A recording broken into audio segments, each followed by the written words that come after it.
नमस्कार, मैं हूं आपके साथ मयंक। आज 26 तारीख है। देखिए, आज यौम आशुरा है, यानी मुहर्रम का 10वां दिन। और आज ही के दिन शहादत हुई थी इमाम हुसैन की। अब इस मौके पर पूरे मिडिल ईस्ट से जितने देश हैं, ईरान से लेके जितने अरब देश हैं, सब तरफ सिर्फ एक आवाज़ सुनाई दे रही है, वो है लब्बैक या हुसैन की। और ये नारा वो है जो इस समय ईरान से, तेहरान से सुनाई दे रहा है। इसके साथ ही पूरा तेहरान, पूरा ईरान एक मांग और कर रहा है, और वो मांग ये है कि खामेनेई साहब के हत्यारों से बदला लो। खामेनेई साहब के कातिलों को अभी सजा देना बाकी है। देखिए, एक तरफ ईरान और अमेरिका के बीच एमओयू की बातें हैं, एमओयू की तमाम शर्तों को लेकर चर्चाएं हैं, लेकिन इसी बीच हकीकत यह है कि ईरान की सेना आईआरजीसी एक बड़ी जंग की तैयारी में जुट चुकी है। और कई बातें, कई डेवलपमेंट्स ऐसे सामने आए हैं जो इसे और इशारा कर रहे हैं कि ये जो एमओयू है ये ज्यादा दिन नहीं टिकने वाला और ये टूट जाएगा। और पूरा ईरान एक साथ, आप देखिए जो तस्वीरें ईरान से सामने आ रही हैं, तेहरान से सामने आ रही हैं, लाखों करोड़ों लोग सड़कों पर हैं और वहाँ जो नारे लग रहे हैं, और हर शख्स के मन में अब भी ये बात है कि अली खामनेई साहब के कातिलों से बदला लो। ये मांग तेहरान से उठ रही है, वहाँ की जनता से उठ रही है। देखिए, इसके बीच हॉर्मूज को लेकर बड़ा डेवलपमेंट सामने आया है, और हॉर्मूज को लेकर एक बड़ी साजिश का खुलासा भी हुआ है। देखिए, ईरान की सेना की तरफ से, खास तौर पर आईआरजीसी की तरफ से यह बयान दिया गया है कि हॉर्मूज में अगर कोई भी नया रूट बनाने की कोशिश की गई तो ये ईरान की सेना को कतई मंजूर नहीं होगा। और अगर किसी रूट से, वहां से नए रूट को फॉलो करके जहाज गुजरने की कोशिश करते हैं तो उन्हें निशाना बनाया जाएगा। ईरान ने साफ कर दिया है कि हॉर्मूज से वही जहाज गुजरेंगे जो ईरान की सेना के संपर्क में है, ईरान की सेना को जिनकी जानकारी है, और जिनको गुजरने की इजाजत ईरान की नौसेना देगी, सिर्फ वही जहाज वहां से निकलेंगे। अब देखिए, अचानक ईरान और अमेरिका के बीच हॉर्मूज को लेकर यह तनाव देखने को क्यों मिल रहा है। जो खबरें हैं उसके मुताबिक कुछ अरब देशों के साथ मिलकर अमेरिका एक नई कोशिश में जुटा हुआ है कि किसी तरह से हॉर्मूज में ईरान को बाईपास करते हुए एक नया रूट बनाया जाए जिससे वहां से जहाज गुजर सके। इस तरह की कोशिश हो रही है। इसको लेकर कई देशों की तरफ से बयान भी आए, और इसी वजह से नाराज है ईरान की सेना। और आईआरजीसी की तरफ से बात कही गई कि अगर आप हमारी अनदेखी करके यहां से गुजरने की कोशिश करेंगे तो उसके बाद वही अंजाम होगा जो हॉर्मूज में पिछले कुछ दिनों में जहाज़ों को देखने को मिला था, और जिस तरह से ईरान ने हमले किए थे, ड्रोन अटैक्स किए थे। यानी हॉर्मूज को लेकर एक बार फिर अमेरिका और ईरान आमने सामने है। देखिए, एमओयू की तमाम शर्तें हैं, लेकिन जो ग्राउंड रियलिटी है वो पेपर पर पेंसिल से और पेन से लिख के साइन करने से जो है, वो धरातल पे जो हकीकत है वो नहीं बदल सकती। दूसरी बड़ी समस्या जो खड़ी है, जिसमें विवाद लगातार बढ़ता जा रहा है, वो है हॉर्मूज से गुजरने वाले जहाज़ों को लेकर ईरान एक सर्विस टैक्स लेना चाहता है, जिसको लेकर डोनाल्ड ट्रंप से लेकर तमाम अरब देश इस बात को तैयार नहीं है। और वो उन्होंने कहा है कि हम चाहते हैं कि हॉर्मूज से जो भी जहाज़ निकले उनसे किसी तरह का कोई टैक्स नहीं कहा जाएगा इसको, क्योंकि ईरान इसको किसी तरह के टैक्स या परमिशन की बात नहीं कर रहा है। ईरान ये कह रहा है कि हॉर्मूज से, हमारे इलाके से आप जहाज लेके निकल रहे हैं तो एक सर्विस टैक्स लिया जाएगा। पहले ये जहाज बिना किसी पैसे के यहां से किसी तरह का टैक्स दिए या किसी तरह का सर्विस टैक्स दिए बिना निकल रहे थे, क्योंकि शांति थी। ईरान ने कभी इस तरह की कोई बात नहीं की कि यहां से जहाजों को निकलने के लिए हम पैसे लेंगे या टैक्स लेंगे या वगैरह वगैरह, ऐसी कोई बात नहीं हुई। लेकिन जब आप वहां हमले करेंगे, आप ईरान पर हमले हुए, बातचीत के दौरान हमले हुए, लगातार बातचीत के बाद भी धोखा हुआ, हमले किए गए, ईरान के सुप्रीम लीडर को शहीद किया गया। इस स्थिति में अब ईरान न्यू नॉर्मल की बात कर रहा है हॉर्मूज में। वो ईरान ये नहीं चाहता कि हम उस स्थिति में वापस पहुंचे जैसा पहले हॉर्मूज था, अब वैसा नहीं हो पाएगा। ये बयान ईरान के राष्ट्रपति की तरफ से आ चुका है, ईरान के विदेश मंत्री की तरफ से आ चुका है, आईआरजीसी की तरफ से आ चुका है। कि अगर आप ये सोचते हैं कि हॉर्मुज पहले की तरह से अब खुल जाएगा तो ये मुश्किल है। और इसी को लेकर ईरान और ओमान के कई अधिकारियों के बीच में बड़ी बैठकें भी हुई है, जिसमें एक प्लान भी तैयार किया गया कि आने वाले समय में किस तरह से हॉर्मुज में एक प्रकार का सर्विस टैक्स वसूला जाएगा और वहां क्या व्यवस्था होगी। और इसी बात को लेकर मार्को रूबियो के बयान, अमेरिका के विदेश मंत्री का बयान और ईरान के विदेश मंत्री के बयान अलग अलग हैं और दोनों में तकरार देखने को मिल रही है। और यही हाल डोनाल्ड ट्रंप का भी है। डोनाल्ड ट्रंप की तरफ से भी बयान आया कि किसी तरह का सर्विस टैक्स मंजूर नहीं होगा और हॉर्मुज पूरी तरह से खुला रहना चाहिए, वरना ये शर्तों का उल्लंघन होगा, एमओयू का उल्लंघन होगा। इसके अलावा देखिए बड़ा एक और डेवलपमेंट है, यूएई की तरफ से बयान आया है। देखिए यूएई और ईरान फिर आमने सामने, और जो खबरें हैं वो बड़ी चौंकाने वाली खबरें हैं। एक बड़ी जंग की तैयारी हो रही है पर्दे के पीछे, जिसमें कई अरब देशों को साथ लाने की कोशिश है अमेरिका की, और ये अंदेशा है, सब इस बात को जान रहे हैं कि ज़्यादा दिन ये एमओयू नहीं चलने वाला, ये कैंसिल हो जाएगा। और ऐसे हालात में एक बार फिर ईरान पर बड़े हमले की तैयारी हो रही है, और यही इनपुट रूस की तरफ से भी आया है। रशिया की एजेंसीज ने भी सतर्क किया है ईरान को, बल्कि ईरान की लीडरशिप से रूस की लीडरशिप की बात भी हुई है, और ये कहा गया है, इस बात को लेकर अलर्ट कर दिया गया है कि एक बड़े हमले के लिए, बड़े जंग के लिए तैयार रही है, और जिस तैयारी में ईरान जुट गया है। देखिए यूएई की तरफ से ये बयान आया है कि हॉर्मुज में किसी तरह का कोई टैक्स जो है वो मंजूर नहीं होगा। यहाँ तक कि मिडिल ईस्ट में अगर ईरान की लीडरशिप हो जाती है अब, हालांकि ऐसा कोई दावा नहीं किया ईरान ने, लेकिन ये सब देख रहे हैं कि अब अरब देशों में जो नया बॉस है, कल मैंने इस पे वीडियो भी बनाया था और यही शब्द का इस्तेमाल किया था, बॉस। अब वो बॉस जो है वो ईरान बन चुका है, और ये बात हर कोई समझ रहा है कि चाहे जंग हो, चाहे हथियार हो, चाहे निगोसिएशंस हो, हर चीज़ में ईरान भारी पड़ रहा है।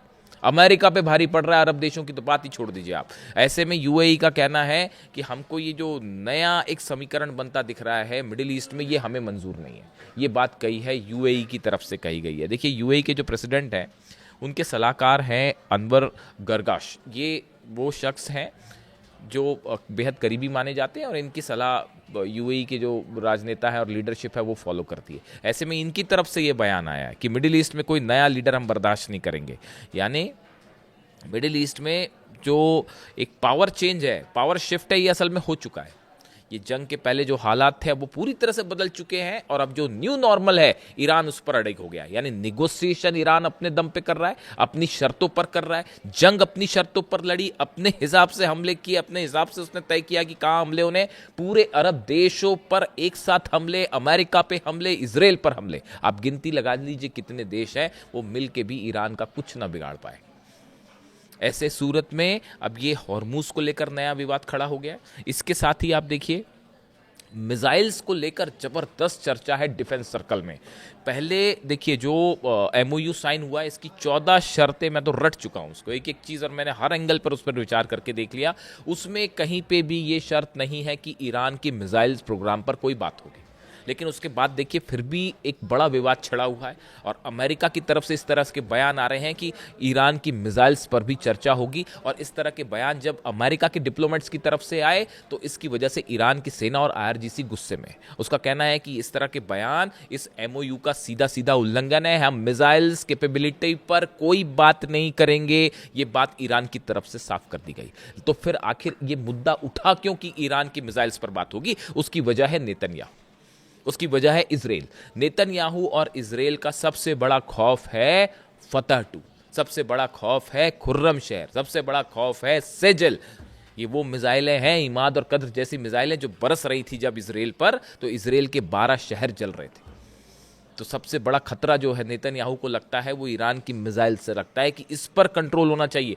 देखिए एटम बम की बात होती है, एटम बम से इजराइल को कोई खतरा नहीं है, इस बात को समझिए। ईरान का ये एक बहुत बड़ा प्लॉट है, साजिश है, ईरान पे हमले करने का एक बड़ा बहाना है।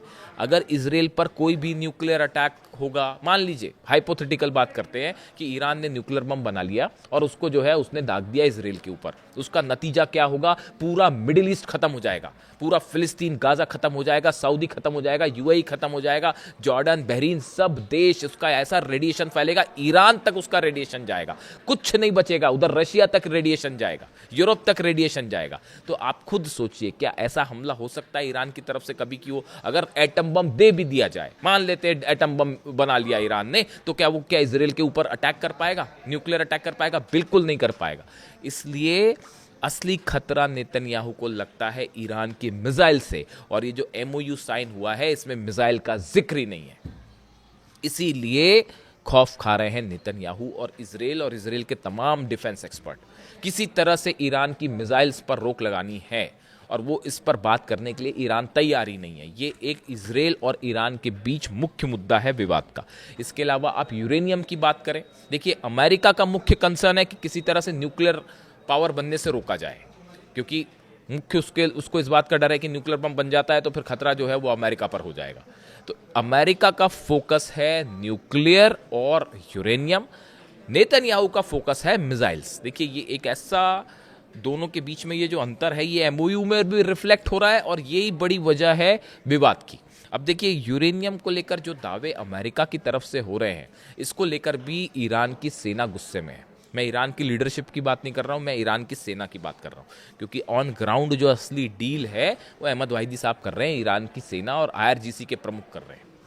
आईआरजीसी के प्रमुख, आईआरजीसी के जो चीफ है अहमद वाहिदी साहब, उनकी तरफ से ये बात साफ कह दी गई है कि ये जो बार बार यूरेनियम को लेकर, जब अभी यूरेनियम पर कोई बात ही नहीं हुई है, 60 दिन पे अभी कोई टेक्निकल बातचीत ही नहीं हुई है, तो अमेरिका की तरफ से ये बयान आना कि आईए के इंस्पेक्टर्स वहां जाएंगे, आईईए के चीफ की तरफ से रफल ग्रासी की तरफ से ये बयान आना कि हम आज नहीं तो कल हम ईरान चले ही जाएंगे और वहां पे जो है इस्फहान से और फोरदोर से और नतांज में जाके इंस्पेक्शन भी कर लेंगे और यूरेनियम भी निकाल लेंगे, यानी ये ऐसी बातें हैं जिसकी वजह से ईरान की सेना गुस्से में है कि ये इसको फिर वो धोखा मान के चल रही है। इसी तरह आप देख लीजिए कंपनसेशन को लेकर भी बड़ी हैरान करने वाली बातें हैं।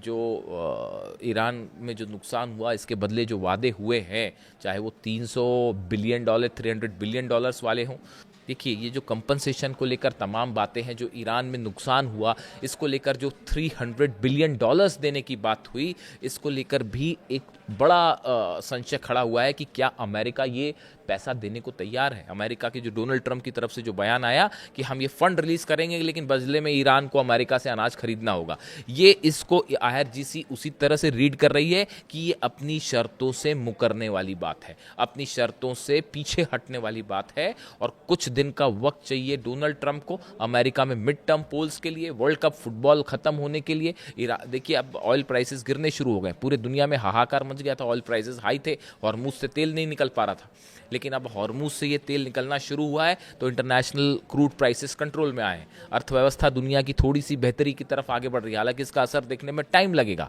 लेकिन क्या यही दांव था डोनाल्ड ट्रंप का कि पूरी दुनिया में अगर हाहाकार मच जाता, इकोनॉमी बैठ जाती दुनिया की, तो चुनाव हार जाते Donald Trump, mid term polls America का? क्या उसको मैनेज करने के लिए ये डील का खेल खेला जा रहा है? ईरान इस बात को अच्छी तरह से समझ रहा है, और यही इनपुट केजीबी की तरफ से आया है, रूस की खुफिया एजेंसी की तरफ से भी आया है, और चाइना की तरफ से भी ऐसे इनपुट मिले हैं ईरान को कि आने वाले वक्त में पिछली बार से ज़्यादा बड़ा अटैक हो सकता है, और इसके लिए एक बड़ी लॉबी भी शुरू हो चुकी है अरब देशों को अपने साथ लाने के लिए।